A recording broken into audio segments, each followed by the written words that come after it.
రాష్ట్ర ప్రగతి గురించి, ఆర్థిక వ్యవస్థ గురించి చంద్రబాబు మాటలేమో కోటలు దాటుతూ ఉంటాయి. కానీ వాస్తవ లెక్కలు చూస్తే మాత్రం అవి గడప కూడా దాటని పరిస్థితులే కనిపిస్తాయి. చంద్రబాబు హయాంలో అంతా కూడా పబ్లిసిటీ పీక్, పర్ఫార్మెన్స్ మాత్రం వీక్. ఇది స్టాండర్డ్ చంద్రబాబు గారి పాలనలో మనకు కనిపిస్తూ ఉన్న సత్యం. 2024-25 రాష్ట్ర ఆర్థిక వృద్ధి అంటే జిఎస్డిపి వృద్ధి రేటు 11.75% చంద్రబాబు నాయుడు గారు చెప్పుకొస్తారు. దేశ జీడిపి వృద్ధి రేటు 9.8% మాత్రమేనని చంద్రబాబు నాయుడు గారు తన ఆఫీస్లో కూర్చొని అంకెలు రాసేస్తారు. ఇది 2024-25కి సంబంధించి చంద్రబాబు నాయుడు గారు ఇస్తా ఉన్న సమాచారం. సిమిలర్లీ అంతేకాదు 2025-26 సంబంధించి రాష్ట్రంలో జిఎస్డిపి గ్రోత్ రేటు 10.75% గ్రోత్గా గొప్పలు చెప్పుకుంటారు.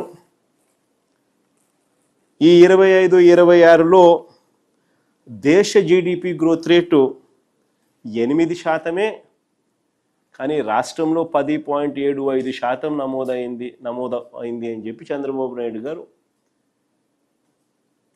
తన డబ్బాను తానే మోయించడం మొదలు పెడతాడు.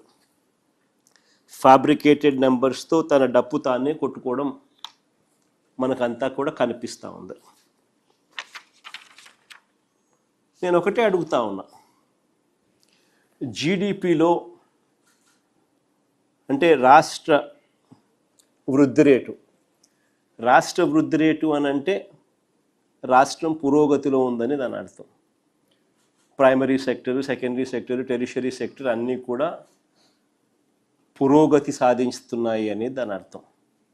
అంటే వ్యవసాయము, మ్యానుఫ్యాక్చరింగు, సర్వీసెస్ సెక్టరు అన్ని సెక్టర్సు వేగంగా పరిగెత్తా ఉన్నాయని దాని అర్థం. మరి చంద్రబాబు చెప్పిన ఈ లెక్కలే నిజమైతే జిఎస్డిపిలో ఈ మేరకు గ్రోత్ రేటు నిజంగానే కనిపిస్తూ ఉంటే దట్ షుడ్ ట్రాన్స్లేట్ ఇంటూ ప్రజల తలసరి ఆదాయం కూడా ఇదే రీతిలో నిజంగా పెరిగి ఉండాలి కదా. దట్ షుడ్ ట్రాన్స్లేట్ ఇంటూ ప్రజల తలసరి ఆదాయం కూడా ఇదే రీతిలో నిజంగానే పెరిగి ఉండాలి కదా. ఆ తలసరి ఆదాయం నిజంగానే ప్రజలకు ఆదాయాలు నిజంగానే పెరిగి ఉంటే తద్వారా వాళ్ళ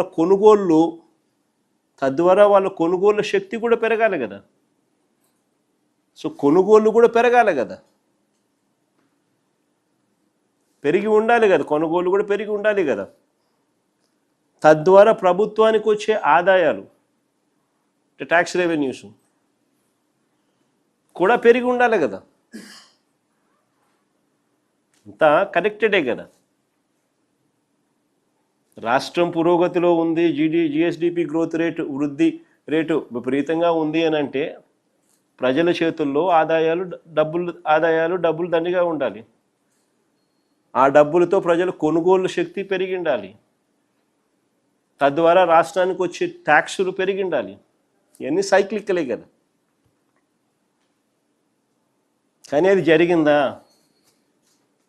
ఇది వాస్తవమేనా అన్నది ఒక్కసారి గమనిస్తే 2024-25 చంద్రబాబు నాయుడు గారి మొదటి సంవత్సరంలో రాష్ట్రానికి వచ్చే సొంత ఆదాయాలు 119,927 కోట్లు వస్తుందని బడ్జెట్లో చెప్పారు చంద్రబాబు.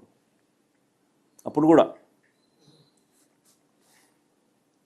కానీ ఆ ఏడాది వాస్తవంగా వచ్చిన ఆదాయం ఎంత అని చూస్తే 94,937 కోట్లు మాత్రమే.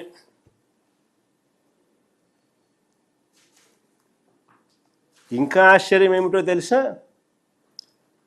అదే 2023-24 అంటే దాని ముందు సంవత్సరం, అంటే వైఎస్ఆర్సీపీ ప్రభుత్వం చివరి సంవత్సరం 2023-24తో కంపేర్ చేస్తే అప్పట్లో రాష్ట్రానికి సంబంధించిన ఆదాయము అంటే ఎస్ఓఆర్ స్టేట్స్ ఓన్ రెవెన్యూ, రాష్ట్రానికి సంబంధించిన ఆదాయం